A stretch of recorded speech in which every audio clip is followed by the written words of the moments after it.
Les bonnes nouvelles fortifient jusqu'aux os. Recevez en ce jour. Madame, Monsieur, bienvenue. Dans ce résumé de l'actualité nationale et internationale, le grand journal sur Béni TV, la chaîne d'État Grâce, et nous démarrons. La mission Bethel et délivrance des mamans Blagnon a célébré sa fête de la moisson placée sous les signes rendre gloire, honneur et action de grâce à notre Dieu. Ce moment a été sanctionné par un geste symbolique. Apprécié avec Mireille Conan, le compte rendu. Jour de gaieté, de joie, de chant et de danse à la gloire du Seigneur. Les fidèles de la mission Bethel et délivrance de Yopougon à Abidjan ont apporté au Seigneur les fruits de leur récolte durant cette année. Une fête de moisson riche en couleurs et en émotions. À cette occasion, les différents départements de l'Église ont apporté leurs dons.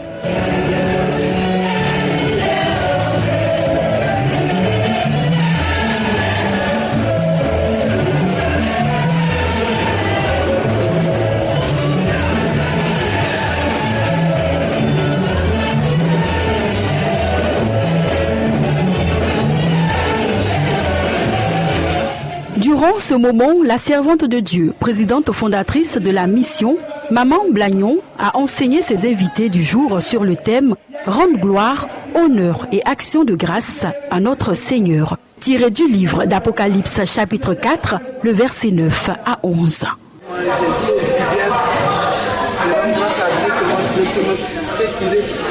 Le livre de Jean, de l'Apocalypse,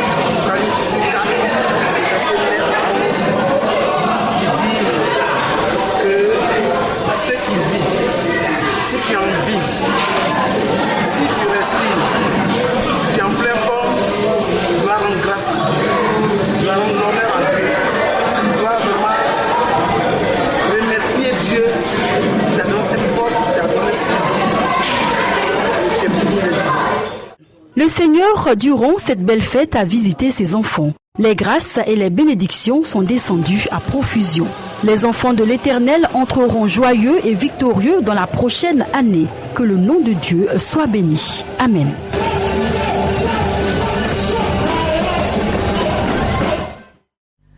Les préparatifs du grand rassemblement du 27 décembre sont en plein déroulement et le chargé de la communication et de la mobilisation, le révérend général Makosso Kami Ariel, est allé apporter l'information dans les églises. Objectif, créer la mobilisation et la participation de tous. Reportage. La grande bataille du 27 décembre à partir de 8h au stade Félix Houphouët-Boigny d'Abidjan s'annonce. Les membres du comité d'organisation chargé de la mobilisation et de la communication se sont réunis le samedi 22 novembre pour être au même titre d'information pour une réussite parfaite de ce grand rassemblement historique. À cette réunion, on pouvait voir plusieurs commandants de plusieurs fédérations, notamment celui de l'église protestante méthodiste dirigée par le révérend Adou Jonas. Tous autour du révérend général Makosso Kami Ariel, lui qui en charge la mobilisation et la communication comme la plupart des grands événements chrétiens. Notons que ce programme est un total de 10 000 présidents d'églises qui ont décidé de devenir partenaires. Un geste qui annonce le réveil spirituel de la nation ivoirienne dans une autre dimension. À ce niveau, on peut le dire, le son de la trompette a retenti. Les héros préparent leurs armes pour le 27 décembre 2014 à partir de 8h au stade Félix Houphouët-Boigny. Le révérend général Makosso Kami Ariel et son équipe de mobilisation ont entamé une tournée dans toutes les églises protestantes et évangéliques pour rappeler l'importance du programme du 27 décembre 2014 avec un seul message. Le programme n'est pas celui d'une fédération ou d'une église, mais une convocation divine du Seigneur Jésus-Christ de Nazareth pour mettre fin au règne du diable sur la nation, dans nos familles, dans nos vies. Une orientation qui crée la motivation et qui apporte une participation. Soyez prêts, parce que nous viendrons là-bas.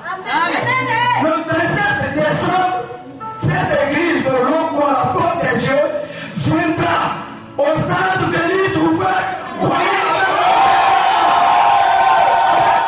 On peut le constater avec l'église Sénat dirigée par le révérend Dao Suleiman, qui souligne et déclare qu'une délégation de 1000 fidèles de sa communauté sera de la partie. Quant à l'église Meda, dirigée par l'archevêque Kassida Zito, promet une mobilisation de 2000 fidèles et une fanfare. L'église Mève, dirigée par le prophète Fernand Yodé, dit le voyant, promet une démonstration de force. Une note prophétique qui s'achève avec le prophète Olivier Gawa, où la délégation dirigée par le révérend général Makosokami Ariel a assisté à un avant-goût de cette allégresse de participer à cette grande rencontre historique au stade Félix Houphouët-Boigny.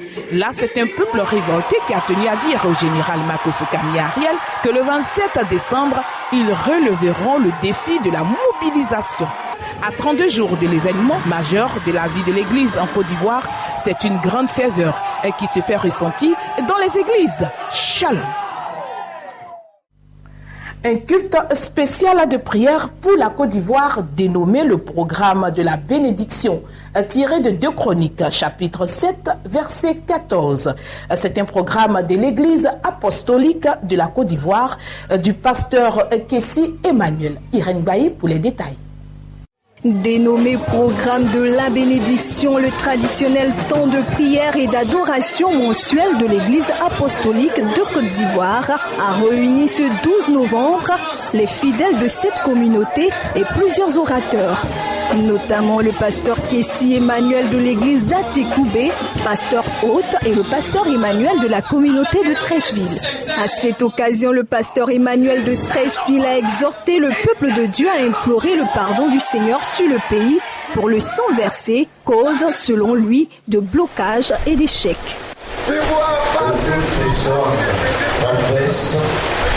Et tribulation dans cette nation, à cause du sang versé. J'ai permis à ce que la pluie arrose cette nation, malgré la sécheresse des mers.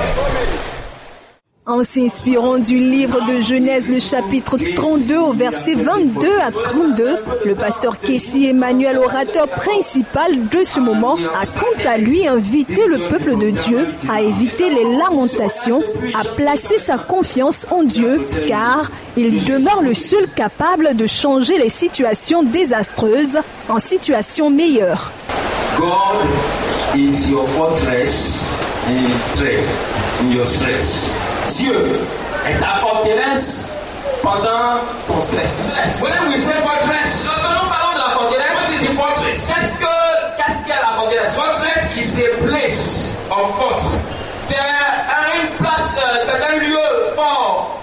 It's a place of force. C'est une place, un lieu de confort. If you can discover the place, that place in your life. Si tu peux découvrir cette place dans ta vie, ce lieu, all your stress will be end. Mais tout tes stress là vont prendre fin. You have been trying, tu t'efforces. You have been praying, tu pries. You have been fasting, tu jeûnes. You have been resting, tu t'efforces du coup. You have been doing everything in your capacity. Tu fais tout ce qui est en ta capacité. But still, mais encore, it seems that you don't do anything. C'est comme si tu n'as rien encore fait. That's what God has to tell you. C'est pourquoi Dieu me charge de dire. He said today, il dit aujourd'hui, your stress will be ended. Ton stress va prendre fin. And God will move you forward. Et Dieu va te faire avancer. And then God will move you forward. Dieu va te faire avancer. L'homme de Dieu a aussi encouragé le peuple de Dieu au réveil et au combat spirituel. Ce programme empreint de spiritualité a pris fin par la prière. Intéressons-nous à présent au centre de la Renaissance chrétienne dont le président fondateur est le bishop Avitt Anderson des États-Unis. Il a célébré Dieu à travers de sa fête de la moisson, moment riche en couleurs, dans une profondeur spirituelle en allant en eau profonde. Et le pasteur Avitt Blessing, représentant du dit ministère en Côte d'Ivoire, a donné les oracles du Seigneur. Christian Omer Brio pour les détails. Rendre grâce à l'Éternel pour tous ses bienfaits, tel est le leitmotiv du Centre de la Renaissance chrétienne de la commune de Yopougon, dirigé par l'apôtre Avitt Blessing. Ce samedi 15 novembre 2014, le Centre de la Renaissance chrétienne abrégé RCC, qui signifie en anglais Rebirth Christian Center, a célébré l'Éternel à travers sa fête de la moisson. Une occasion bien saisie par le RCC de démontrer son attachement aux valeurs de l'œuvre sacerdotale. Ce moment a été particulièrement marqué par la présence du bishop Avitt Anderson, président fondateur du RCC, venu de Washington aux États-Unis. C'est lui qui va sauver.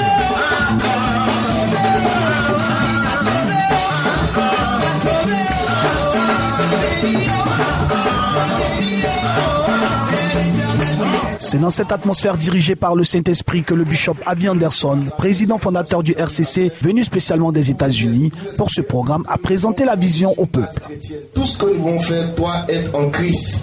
Vous voyez un peu en dessous ces centres chrétiennes. On veut que tout soit fait sur la Bible. Si je vous demande de faire quelque chose dans cette église, que je vous montre un verset, ne le faites pas. Si je vous dis que l'Esprit de Dieu m'a dit que ce n'est pas dans la Bible, ne le faites pas, parce que Dieu ne se contredit pas. Amen. Oh, je croyais que tu allais dire Amen. Amen. On va laisser sur Amen là jusqu'à Amen, Amen. Amen. Et lorsque tu viens à la renaissance chrétienne, nous voulons que tu aies une renaissance, c'est-à-dire que tu reviennes, tu sois né de nouveau et que tu fleurisses dans tous les aspects de la vie. Alléluia. Tu as fleuri au nom de Jésus-Christ. Voici pourquoi nous avons ce logo de la Renaissance. Amen. À la suite du brillant exposé, autour de l'apôtre Avi Blessing, représentant RCC en Afrique, a donné les oracles du Seigneur. Loin de l'Éternel, a nourri spirituellement le peuple avec un message fort. Si ton cœur est circoncis, tu es capable de voir les choses du royaume. Amen. Aussi longtemps que ton cœur est éloigné de Dieu, tu ne verras jamais ce qui est essentiel dans la marche chrétienne. En tant que chrétien, nous sommes testés par Dieu pour que notre vie chrétienne prenne du volume. Mais le temps était arrivé pour Abraham d'expérimenter un autre niveau de la gloire de Dieu, un autre escalier de la faveur de Dieu, un autre escalier du succès de Dieu, de la productivité de Dieu. Dieu voulait obliger Abraham à être multiplié, à être béni, à être le père de tout ce qui est aujourd'hui la foi. Cette fête de la moisson a aussi été marquée par des moments de bénédiction avec la vente aux enchères et surtout des bénédictions de grande envergure, à savoir le don de 2 terrains pour la construction du temple à la gloire de l'Éternel. Que Dieu bénisse. Pendant ce temps, le réseau panafricain des jeunes entrepreneurs chrétiens est allé remettre officiellement les projets étudiés pour le programme des jeunes. Un emploi, un financement au ministre ivoirien de la promotion de la jeunesse, des sports et des loisirs, Alain Lobogno. C'est un rêve qui est devenu réalité pour plus de 10 000 jeunes chrétiens de Côte d'Ivoire. Le réseau panafricain des jeunes entrepreneurs chrétiens dirigé par le messager Conan Patrick Bédier et une délégation conduite par l'archevêque Kassida Zito et le révérend général Makosso ont officiellement remis le projet étudié des jeunes chrétiens conformément au vaste programme Un jeune, un emploi, un jeune, un financement. Le coût de ce financement se lève à 20 milliards de francs CFA que l'État de Côte d'Ivoire allouera à la jeunesse chrétienne par le biais du réseau panafricain des jeunes et entrepreneurs chrétiens. Le ministre Alain Lobogno, un ministre de la promotion de la jeunesse, des sports et des loisirs, a tenu à remercier l'archevêque Kassida Zito et le révérend Makosso Kami pour tout l'encadrement qu'il apporte à la jeunesse chrétienne. Par la suite, il rassure le président du réseau, Patrick Conan Bédier, dit le messager, par sa détermination à financer tous les projets des jeunes à compter du 27 décembre 2014. Le ministre de la Jeunesse et des Sports a profité de l'occasion pour offrir gracieusement le stade Félix Houphouët-Boigny pour le grand rassemblement de prières de combat intitulé « La défaite du diable » qui aura lieu le 27 décembre 2014 à partir de 8h au stade Félix Houphouët-Boigny. Le ministre a aussi confirmé sa présence en tant que fils de l'Église protestante et évangélique de Côte d'Ivoire. À ce jour, le réseau panafricain des jeunes entrepreneurs chrétiens compte plus de 12 000 jeunes déterminés à voir l'Église sortie de la pauvreté. Que Dieu galvanise et oriente cette jeunesse dans sa présence pour une sortie certaine de la pauvreté. Shalom. Intéressons-nous encore à présent à la 3e édition du sommet mondial sur le leadership de la vision internationale des ministères chrétiens qui s'est effectuée le week-end dernier. Une 3e édition qui avait pour thème « Rejoindre les leaders influents ». Donner des arguments nécessaires à une nouvelle race de leaders afin de leur permettre d'impacter positivement leur milieu est la noble mission de vision internationale des ministères chrétiens. Cette structure spécialisée dans la formation des leaders ecclésiastiques et laïcs a organisé le 3e acte du sommet mondial de leadership du jeudi 20 au vendredi 21 novembre 2014 à la Caisse Table au Plateau. De 8h à 15h, les participants ont pu bénéficier par vidéoconférence de l'expérience de plusieurs leaders dans divers domaines d'activité et surtout de l'intervention éclairée des facilitateurs présents à ce sommet. Le thème de cette édition rejoint les leaders influents. Conscients des difficultés rencontrées dans l'exercice de leur métier ou même du service sacerdotal, les participants ont appréhendé avec beaucoup de satisfaction cette initiative de vision internationale des ministères chrétiens de faire partager cette formation assez spéciale initiée depuis Chicago aux États-Unis. Le sommet mondial des leaderships ou encore Global Leadership Summit est organisé chaque année aux États-Unis et diffusé sous forme de vidéoconférence dans plus de 200 pays à travers le monde entier et la Côte d'Ivoire est chaque fois honorée d'accueillir un tel événement. Ce moment est une bénédiction, vraiment une bénédiction pour les enseignements, la qualité des orateurs et nous croyons que c'est un impact que nous recevons pour le bien de cette nation et dans le monde entier. Parce que pour aller de l'avant, en tant que fait, il faut être aiguisé par d'autres faits. Et nous bénissons Dieu, les organisateurs, et nous prions que le sommet continue pour la gloire de Dieu et pour les bien des leaders en Côte d'Ivoire. Ce que vraiment j'ai retenu, de faire un pas et de continuer toujours par faire les pas et grimper et monter vraiment au sommet. Notre confiance dans ce que Dieu fait à travers les gens, parfois ça diminue et ça nous aide à renouveler notre vision, à renouveler l'appel de Dieu, à renouveler la direction qu'il nous a appelés à prendre et à poursuivre avec courage. Il y a eu aussi le ministère international d'évangélisation et de restauration des âmes en partenariat avec le Front national juif qui a organisé une cérémonie de planting d'arbres, une initiative pour créer un rapprochement encore plus solide entre le peuple israélien et celui de la Côte d'Ivoire. Regardez. Quiconque bénit Israël sera indéniablement béni et donc organiser des programmes en vue d'honorer ce pays plein de promesses est une manière de s'attirer les faveurs du Seigneur. C'est pourquoi le ministère international d'évangélisation et de restauration des âmes a emboîté le pas à toute initiative menée dans ce sens en organisant le dimanche dernier de 8h à 14h une cérémonie officielle de planting d'arbres en Israël. Il était question au cours de cette solennité d'acheter des plants d'arbres à faire germer en Israël en vue de participer au reboisement de cette terre sainte. Cette cérémonie s'inscrit dans le cadre d'une opération de planting d'arbres en Israël. Vous savez, le Seigneur m'a donc fait grâce d'aller en Israël et c'est sur le chemin du retour que le Seigneur m'a donc inspiré de contribuer à l'accomplissement des promesses de Dieu en faveur d'Israël. Et donc dès mon arrivée en Côte d'Ivoire, j'ai dû partager cette bonne nouvelle avec le conseil pastoral, après quoi nous avons donc décidé effectivement d'entrer dans le vif du sujet. Et je crois que jour pour jour, c'est maintenant 1 an que les membres de la communauté ont dû débourser chacun 10 000 pour pouvoir planter un arbre en Israël. Après la série d'allocutions qui a été marquée par les interventions du leader du MIERA, du délégué du Front national juif et de l'ambassadeur d'Israël en Côte d'Ivoire, ce fut le temps de l'échange des alliances. L'église MIERA, résolument engagée dans ce vaste projet de développement avec Israël, a tenu à le symboliser par ce acte visant à sceller l'alliance entre les deux peuples. Sur les 1000 arbres prévus pour la MIERA, 500 ont déjà été plantés. Les participants à ce projet ont reçu un diplôme de participation de la part de l'État d'Israël, en reconnaissance de cet acte qu'il aura assurément des retombées positives sur leur famille et partant sur toute la Côte d'Ivoire. Créé en 1901, le Front national juif gère plusieurs centaines de milliers d'hectares en Israël, participe au rachat de parcelles en Palestine et à la préparation de futurs pionniers sur le terrain. Étant donné le fait que chaque Ivoirien est un Israélite par adoption, participer au reverdissement de la terre d'Israël est une action de haute portée spirituelle, action que le ministère international d'évangélisation et de restauration a supposée, car, reconnaissons-le, notre rapprochement d'Israël nous aura sauvés de bien de situations. Nous changeons de registre et nous nous dirigeons au Nigeria. Une marée noire due à une fuite sur le gisement offshore en décembre 2011 fait écoper à la société Shell au Nigeria une amende de 3,96 milliards de dollars, environ 3 milliards d'euros. $3,960 millions, soit plus de 3 milliards d'euros. C'est l'amende dont pourrait bien écoper Shell au Nigeria pour la marée noire provoquée par une fuite sur le gisement offshore de Bonga en décembre 2011. Ce montant a en tout cas été validé hier par le Parlement. Un vote non contraignant, cependant, le dernier mot reviendra au gouvernement.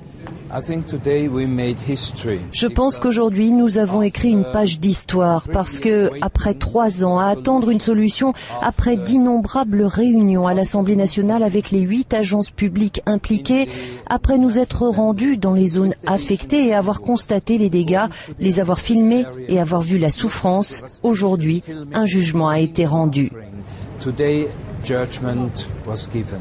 Lors du transfert de pétrole vers un tanker, 40 000 barils de brut s'étaient répandus sur 900 km². Le pétrolier anglo-néerlandais avait nettoyé la zone à coups de dispersants chimiques, compromettant la pêche, moyen de subsistance des populations locales. Et si on s'intéressait à ce vaccin expérimental contre la fièvre à virus Ebola qui est prometteur, regardez. Ce vaccin expérimental contre le virus Ebola, le CHAD3, apporte une lueur d'espoir. Il est le premier à faire l'objet d'un essai clinique aux États-Unis. Il a été testé avec 20 volontaires en bonne santé. Les premiers résultats ont été publiés hier et sont prometteurs. L'Institut des allergies et des maladies infectieuses souhaite passer aux phases 2 et 3 en Afrique de l'Ouest en 2015. Nous espérons commencer des essais d'efficacité beaucoup plus larges, d'abord au Libéria, pour déterminer si cela fonctionne, a précisé le directeur de l'Institut, le Dr Anthony Fauci. Espérons que dans plusieurs mois, peut-être d'ici la fin de l'été 2015, nous aurons assez de données pour déterminer si le vaccin fonctionne ou pas.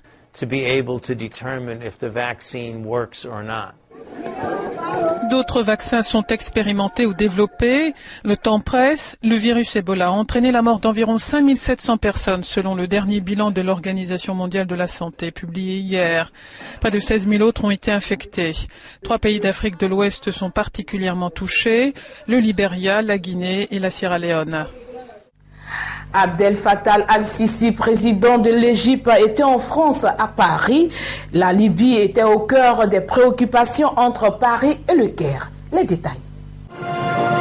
Le président égyptien reçu avec les honneurs militaires à Paris et visitant les Invalides et la tombe de l'empereur Napoléon Ier, certains y verront l'importance que Paris accorde à Abdel Fattah al-Sisi, devenu incontournable au sein d'une région, le Moyen-Orient, en crise.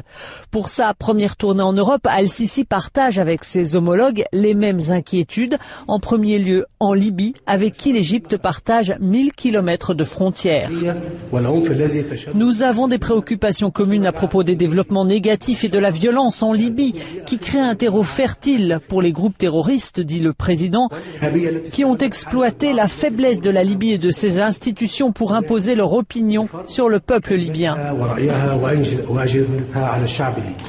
Al-Sisi a aussi lancé un message aux touristes français pour qu'ils reviennent en Égypte. Paris et le Caire ont enfin signé plusieurs accords commerciaux sur le métro du Caire, notamment des discussions sur d'importants contrats d'armement étaient encore en cours dans la soirée. Dans ce résumé de l'actualité nationale et internationale, la rédaction a aussi retenu l'exécutif qui s'est attaqué à la corruption des polices municipales, le président Enrique Peña Nieto, et qui propose de dissoudre les 1800 polices municipales largement infiltrées par le crime organisé. Regardez. Une réforme constitutionnelle pour en finir avec la corruption des polices mexicaines. C'est la solution avancée hier par le président Enrique Peña Nieto. Il se propose de dissoudre les 1800 polices municipales largement infiltrées par le crime organisé pour les regrouper en 32 corporations régionales plus faciles à contrôler. En tant que pays, nous parlons depuis des années de l'obligation de créer des corps de police d'État unis. Mais jusqu'à présent, nous ne sommes pas parvenus à joindre le geste à la parole, a reconnu le chef de l'État au pouvoir depuis décembre 2012. Le projet de réforme sera soumis lundi au Parlement. Il vise à répondre à l'indignation suscitée par le massacre de 43 étudiants livrés il y a 2 mois par des policiers locaux à un cartel de narcotrafiquants. Les gens qui sont descendus dans la rue au Mexique et dans différentes parties du monde sont d'accord sur un point fondamental. Le Mexique ne peut pas continuer ainsi. Et ils ont raison. Après Iguala, le Mexique doit changer. Quelques heures avant ce discours, 11 corps décapités ont été retrouvés après une fusillade sur une route de l'État de Guerrero, non loin de la ville d'Iguala, où les 43 élèves enseignants avaient été enlevés le 26 septembre. Depuis, les Mexicains exigent la lumière sur cette tragédie et leur colère s'est transportée jusqu'au Palais national, appelant l'exécutif à l'action. Madame, Monsieur, c'est ici que prend fin ce résumé de l'actualité nationale et internationale sur Béni TV. J'ai été très ravie de vous l'avoir présenté et je vous souhaite une très bonne suite de programmes sur Béni TV, la chaîne de ta grâce. Et n'oubliez pas, l'Éternel demeure Dieu. Prenez soin de vous.